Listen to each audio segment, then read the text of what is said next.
एक रात एक 10-11 साल का लड़का गाजियाबाद के अपने घर के वरांडे में बैठा एक पेड़ को घूरे जा रहा था। वो पेड़ कई साल पुराना एक बहुत ही बड़ा पीपल का पेड़ था, जो दिन में उस छोटे लड़के को तेज धूप से तो बचाता था, लेकिन रात होते ही वो पेड़ उस छोटे से लड़के को बहुत डराता था। इतना डर कि वो छोटा सा लड़का रात रात भर सो नहीं पाता था। रात के अंधेरे में उसे उस पेड़ से पता नहीं क्या क्या अजीबो गरीब चीजें दिखती रहती थीं।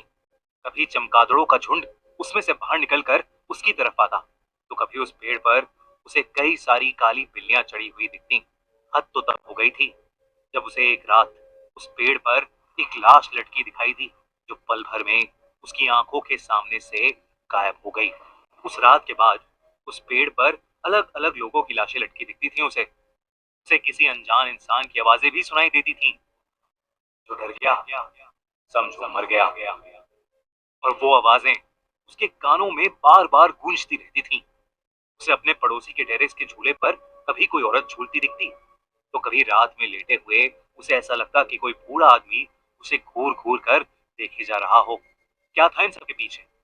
कोई भूत, प्रेत, आत्मा, या किसी का साया, या सिर्फ वहम और डर? उसे समझ आ रहा था कि उसका दिमाग खराब हो चुका है, और वो इतना ज्यादा डरने लगा है कि शायद घबराहट के मारे ही वो सच में ना मर जाए। उसे एक दिन जब उसने ये सोचा, तो उसने अपने अंदर के इस डर को जड़ से भगाने का तय किया। उसने डिसाइड किया कि बस अब बहुत हो गया।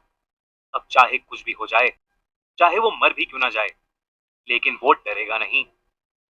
वो अपने डर पर काबू पाएगा। तो इसके लिए सबसे पहले उसने याद की हनुमान चालीसा, और फिर शुरू किया एक के बाद एक हॉरर मूवीज देखने का सिलसिला। दुनिया भर में जितनी भी सबसे ज्यादा डरावनी मूवीज होती, वो रात में अकेले जग जग के वो सारी मूवीज देखता था और अपना डर भगाता था। उसके बाद जब वो 18-19 साल का हो गया, तो वो आधी रातों में कभी अकेले तो कभी अपने कुछ दोस्तों के साथ दिल्ली की हॉन्टेड जगहों पर जा जाकर पैरानॉर्मल की दुनिया को और एक्सप्लोर करता था। न जाने कॉलेज की ऐसी कितनी रातें उसने कब्रिस्तानों में बिता दी थी। उसके साथ कुछ ऐसे एक्सपीरियंसेस भी हुए जिसने उसे फिर से सोचने पर मजबूर कर दिया कि भूत होते हैं या नहीं। लेकिन धीरे धीरे पैरानॉर्मल चीजों से उसका डर भागता जा रहा था, और बदले में पैरानॉर्मल चीजों में उसका इंटरेस्ट जागता जा रहा था। भूत प्रेत आत्माओं के बारे में उसने खूब रिसर्च किया, खूब पढ़ा, लेकिन कभी कोई डेफिनेटिव जवाब नहीं मिला। उसने बहुत सारी ऐसी चीजें पढ़ी जिनकी शायद इस दुनिया में कोई एक्सप्लेनेशन ही नहीं थी।